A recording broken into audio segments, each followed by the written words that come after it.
नमस्कार, मैं GRS news के लिए गिरीश शेखरवाल। आज के इस ब्लॉग में मैं फिर से दिल्ली में चल रही घटनाओं को लेकर चर्चा करना चाहूँगा। आप सभी लोग जानते हैं कि एक दिन पूर्व किस तरह से जंतर मंतर पर संसद पर जाने को लेकर किस प्रकार से बच्चों और युवाओं के साथ पुलिस ने ज्यादती की थी। सदन में भी यह मामला उठाने की कोशिश की, लेकिन जिस तरह का रवैया वहाँ बैठे सत्ताधीशों का रहता है, लोकसभा अध्यक्ष और राज्यसभा सभापति का रहता है, पूरे देश ने देखा कि उन्होंने बिना विपक्ष को मौका दिए और सदन को दिन दिन भर के लिए स्थगित किया। किस तरह से सत्ताधारी दल ही ये चाह रहा था कि सदन में ये मामला न उठाया जाए, बहस न हो, और शाम होते होते किसानों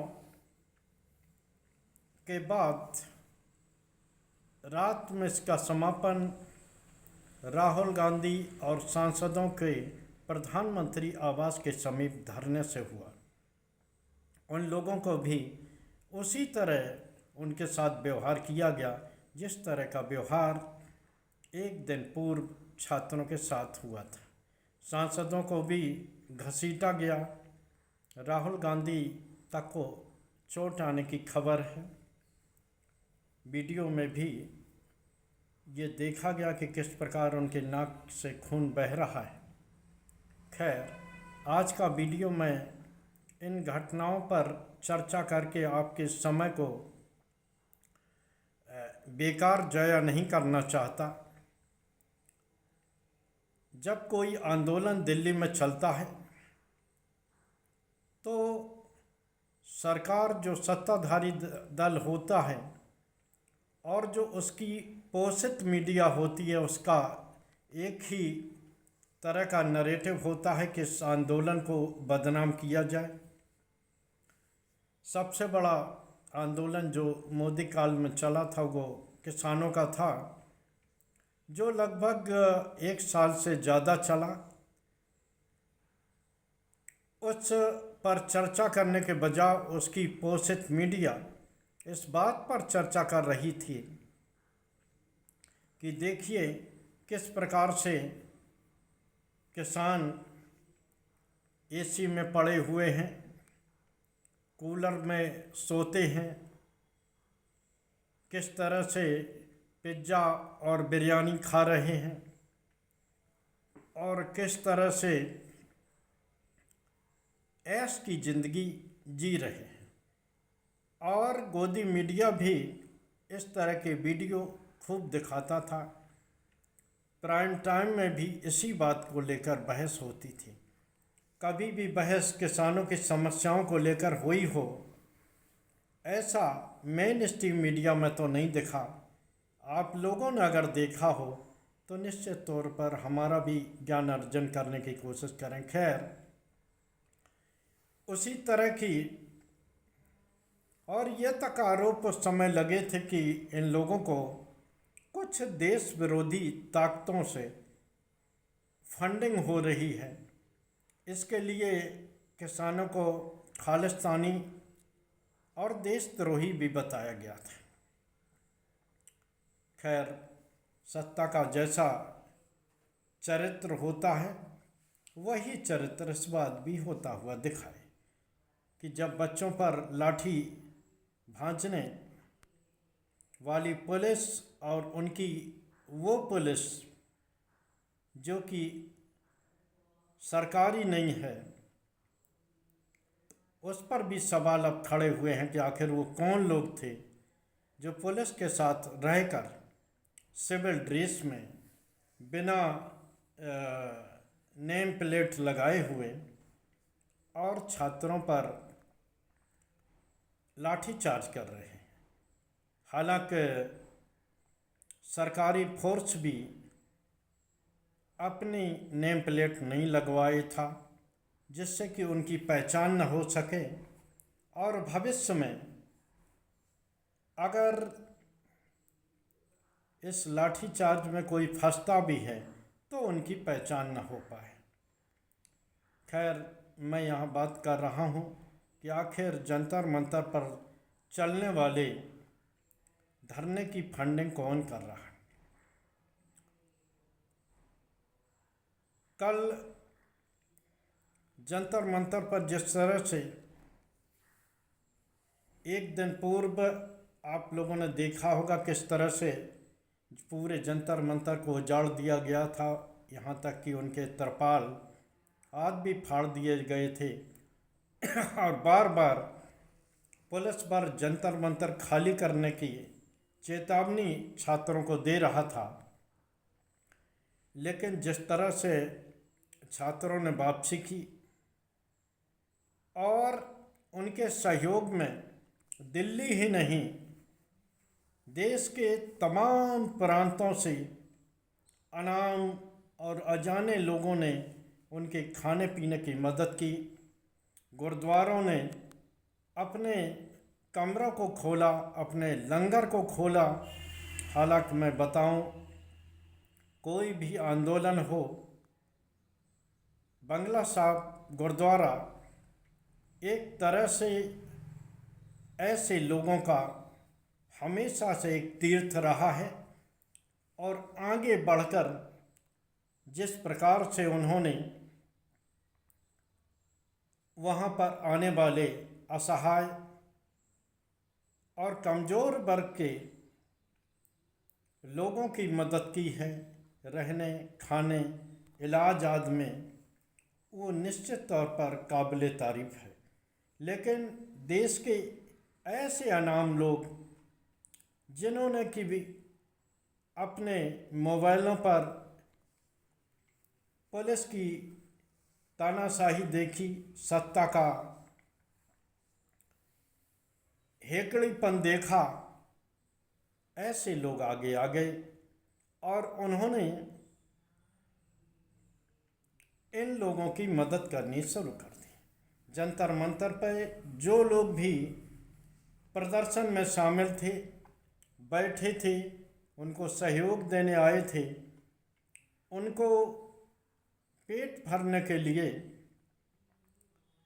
पूरे देश से ऑर्डर आने शुरू हुए और उसका केंद्र बस जंतर मंतर बन गया। स्विगी और अन्य जो घर पर उत्पादों की सप्लाई करते हैं, उन लोगों के युवाओं की गाड़ियां का केंद्र जंतर मंतर बना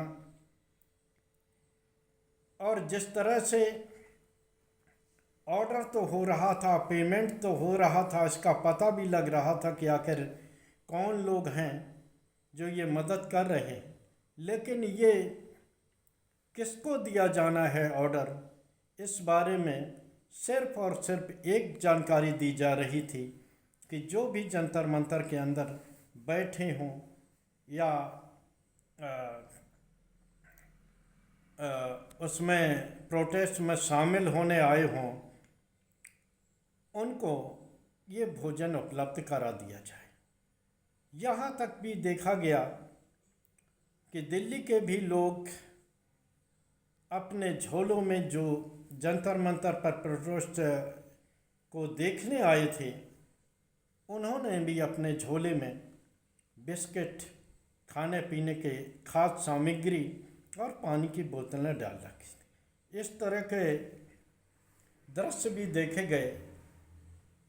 पिज्ज़ा, बिरयानी, जो भी लोगों ने, जो देश के अन्य हिस्सों से लोग ऑर्डर कर रहे थे, निश्चित तौर पर वो सभी लोगों को जंतर मंतर पर बांटा जा रहा था। और वो सब दृश्य देखकर मुझे एक बार फिर से किसान आंदोलन की याद आई कि जब किसानों को सहायता देने के लिए उनके ही हमवतन यहीं देश के निवासी कनाडा में रहने वाले लोग भेज रहे थे, जिसको कि सरकार ने खालिस्तानियों की फंडिंग कहा था। निश्चित तौर से उन्हीं सब बातों की याद हो गई कि जिस प्रकार किसान आंदोलन को बदनाम करने के लिए सरकार ने प्रपंच उस समय रचा था, हो सकता है 1-2 दिन बाद उनका पोषित मीडिया ये खबर भी चलाए कि आप देख लीजिए कि प्रोटेस्ट में शामिल लोग किस तरह बर्गर खा रहे हैं, पिज्ज़ा खा रहे हैं, और इन्हें आखिर फंडिंग कौन कर रहा है। हो सकता है इन लोगों को भी देश के मुख्य न्यायाधीश ने काकरोच तो कह ही दिया है। हो सकता है कि सरकार भी उसी तरह की भाषा में कोई नई उपमा गढ़ती हुई दिखे, लेकिन मुझे ये दिखाई दे गया कि भले ही सरकार ताकत के सहारे आंदोलन को हटाना चाहती है, लेकिन अगर देश में इस तरह का माहौल है जो अपने बच्चों को सही मुद्दे पर जो आंदोलन कर रहे हैं उन्हें इसी तरह की अगर मदद करते रहे तो संभवतः ये आंदोलन कभी भी खत्म नहीं होगा और इसका खामियाजा देश की सरकार को भुगतना ही पड़ेगा। क्योंकि जब स्वतंत्रता आंदोलन भी चल रहा था, भले ही कुछ लोग स्वतंत्रता आंदोलन में परोक्ष रूप से शामिल न हो पा रहे हों, लेकिन अपरोक्ष रूप से स्वतंत्रता सेनानियों की मदद करके जिस प्रकार से उन्हें सहायता दे रहे थे, तो वो ये दर्शाने को काफ़ी था कि ये देश के लोग अपने आंदोलन स्वतंत्रता सेनानियों के साथ हैं। वैसा ही आज जंतर मंतर पर होते हुए दिख रहा है। पुणे से ऑर्डर आ रहे हैं, हैदराबाद से ऑर्डर आ रहे हैं, उत्तर प्रदेश, दिल्ली, जहाँ पे ये चल रहा वहाँ के लोग, जंतर मंतर पर आने वाले लोग किस प्रकार से लोगों की मदद कर रहे हैं, प्रोटेस्टरों की मदद कर रहे हैं, तो उससे एक सुखद अनुभूति हुई है कि संभवतः भले ही समय विपरीत चल रहा हो, सत्ताधारी दल लोकतंत्र को भले ही खत्म करना चाहता हो, लेकिन जब तक देश में ऐसे लोग हैं तो निश्चित तौर पर आप तय मानिए कि इस देश के लोकतंत्र का बाल माँ का होना संभव नहीं है, चाहे जितनी तानाशाह सरकार आ जाए। आज के ब्लॉग में बस इतना ही। जय हिंद, जय भारत। कल फिर किसी नए मुद्दे पर आपके साथ जोड़ने की कोशिश करूँगा। जय हिंद। आज का वीडियो बड़ा हो गया है।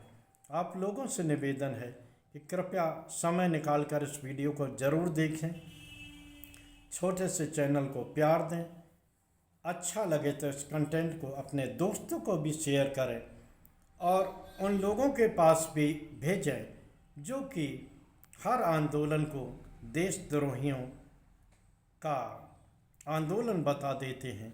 जय हिंद, जय भारत।